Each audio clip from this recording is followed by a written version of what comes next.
Unicorn एक काल्पनिक जानवर है जिसका जिक्र सिर्फ कहानियों में किया जाता है।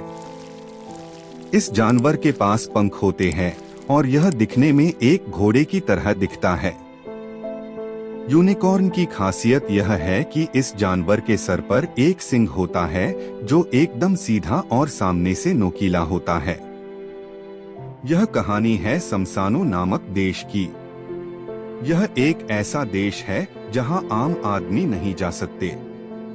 यहाँ के लोग शिकार में माहिर होते हैं। अगर कोई जानवर इनकी नजरों के सामने आ जाए तो उसका बच पाना नामुमकिन है। लेकिन सिर्फ एक ऐसा जानवर है जो इनसे हमेशा से बचकर निकल जाता है।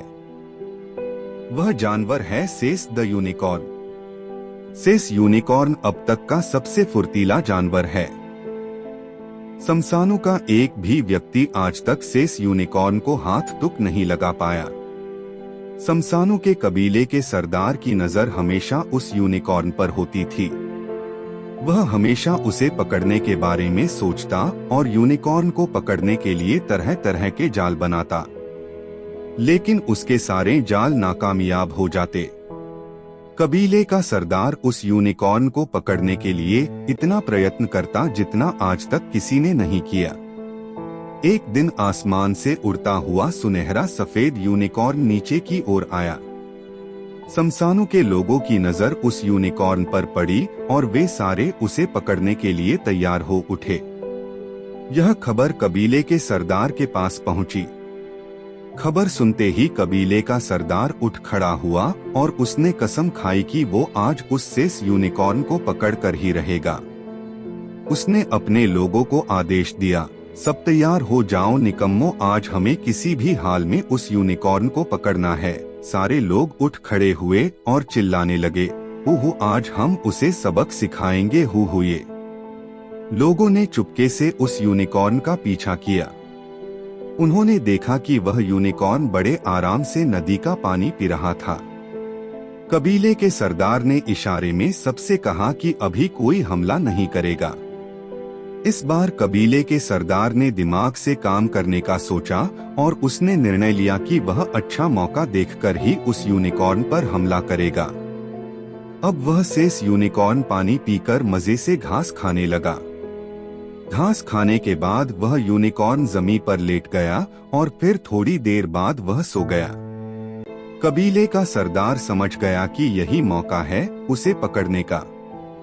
सरदार ने इशारे में यूनिकॉर्न को पकड़ने का आदेश दिया और सबने मिलकर एक साथ यूनिकॉर्न पर रस्सी से हमला किया। एक ने उसके पीछे के पैर में रस्सी डाली, दूसरे ने सामने के पैर में रस्सी डाली और एक ने उसके गर्दन में रस्सी डाली। फिर इसके बाद सब मिलकर उस रस्सी को पकड़कर जोर लगाने लगे। इस बीच यूनिकॉर्न की नींद खुली। नींद खुलने के बाद वह खुद को ऐसी हालत में देख घबरा गया और मदद के लिए चिल्लाने लगा, लेकिन उसकी मदद को कोई सामने नहीं आया। लोग उसे पिंजरे में कैद करने लगे और यूनिकॉर्न चिल्लाता रहा। लोगों ने यूनिकॉर्न को आने कबीले की ओर ले गए और उसे एक किले के अंदर रख दिया। कबीले के सरदार ने खुश होकर जश्न का आदेश दिया। लोग जश्न की तैयारी करने लगे और शाम होते ही जश्न का आरंभ हुआ। जश्न में कबीले के सारे लोग आए हुए थे। कबीले के सरदार ने अपनी जीत के प्रदर्शन के लिए यूनिकॉर्न को सबके सामने पिंजरे में प्रदर्शित किया। सबने यूनिकॉर्न को बड़ी बारीकी से देखा। लोगों ने कभी यूनिकॉर्न को इतने नजदीक से नहीं देखा था। लोग मजे से जश्न का आनंद ले रहे थे कि तभी अचानक कबीले में आग लगने की खबर सुनाई दी। आग की खबर सुनकर लोगों में हड़कंप मच गया। सबने जैसे तैसे आग को कम करने की कोशिश की, लेकिन आग फैलकर विराट रूप ले चुका था। चाहते हुए भी लोग आग को कम नहीं कर पा रहे थे। आग फैलने लगा था और धीरे धीरे आग किले की ओर बढ़ने लगा। यूनिकॉर्न को इस बात का आभास हो चुका था कि आसपास लोग मुसीबत में हैं। यूनिकॉर्न ने फिर से जोरों से चिल्लाना शुरू किया। यूनिकॉर्न बार बार चिल्लाता रहा, लेकिन इस बार उसकी मदद के लिए एक लड़का सामने आया। उस लड़के का नाम सैम था। सैम ने देखा कि यूनिकॉर्न तकलीफ में है। सैम ने यूनिकॉर्न की मदद करने का सोचा। सैम मदद के लिए आगे आया और यूनिकॉर्न के पिंजरे की ओर गया।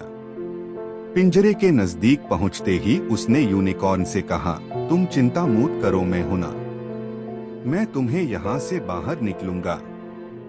यह कहकर सैम ने सारा जोर लगाया, लेकिन उससे पिंजरा नहीं खुल रहा था। आग धीरे धीरे नजदीक पहुंचने लगा था और सैम पर खतरा बढ़ने लगा था। सैम ने सारा जोर लगाया और पिंजरा खुल गया। पिंजरा खुलते ही यूनिकॉर्न बाहर आ गया। यूनिकॉर्न ने सैम को अपनी पीठ पर बैठाया और वह से उड़ चला। अब यूनिकॉर्न और सैम दोनों ही सुरक्षित थे। सैम ने नीचे की ओर देखा। ऊपर से दृश्य और भी भयानक। यह पूरा कबीला जलता हुआ नजर आ रहा था। लोगों की चीख सुनाई दे रही थी। सैम ने यूनिकॉर्न से पूछ, क्या तुम हमारी मदद नहीं कर सकते? उन सबको पदार्थ की जरूरत है, कृपया करके उन्हें बचाओ। सैम की बात यूनिकॉर्न से सुनी और फिर यूनिकॉर्न ने आवाज किया और वापस नीचे की ओर मुड़ चला। आग के पास पहुंचते ही यूनिकॉर्न ने मुंह खोला और वहां से उसने बर्फीली हवा निकली और आग बुझने लगा। धीरे धीरे उसने सारी आग बुझा दी। यह देख लोग खुश हुए और खुशी से चिल्लाने लगे। उन्होंने यूनिकॉर्न को शुक्रिया कहा और सैम को प्रोत्साहित करने लगे। सब सैम सैम सैम चिल्लाने लगे। सैम अब एक लौता ऐसा लड़का था जिसने यूनिकॉर्न की सवारी की थी। आग बुझते ही यूनिकॉर्न कबीले से दूर चला गया। उसकी पीठ पर सैम सवार था। उड़ते उड़ते वे एक जंगल में जा पहुंचे। यूनिकॉर्न वहां उतरा और सैम को अपने सर से संवारने लगा और सैम भी अपने हाथ से उसके गले को सहलाने लगा। दोनों के बीच अच्छी दोस्ती हो चुकी थी। अब यूनिकॉर्न सैम से दूर गया। सैम समझ चुका था कि अब वह जाने वाला है। सैम ने यूनिकॉर्न से पूछा, क्या तुम वापस आओगे? यूनिकॉर्न ने सैम की ओर देख और फिर वहां से उड़ चला। सैम अब घर लौट चुका था। कबीले में पहुंचकर सबसे पहले उसने अपना घर वापस से बनाए। लोग सैम के पास आते और उससे पूछते कि यूनिकॉर्न कैसे था, उसकी सवारी करने में कितना मजा आया, और भी तरह तरह के सवाल लोग सैम से पूछा करते। सैम समय समय पर जंगल के उसी जगह पर जाता और यूनिकॉर्न के आने का इंतजार करता। ऐसा उसने कई बार किया, लेकिन यूनिकॉर्न वहां नहीं आया। लेकिन फिर भी वह वहां जाता और उसका इंतजार करता, इस उम्मीद में कि वह एक दिन उससे मिलने आएगा।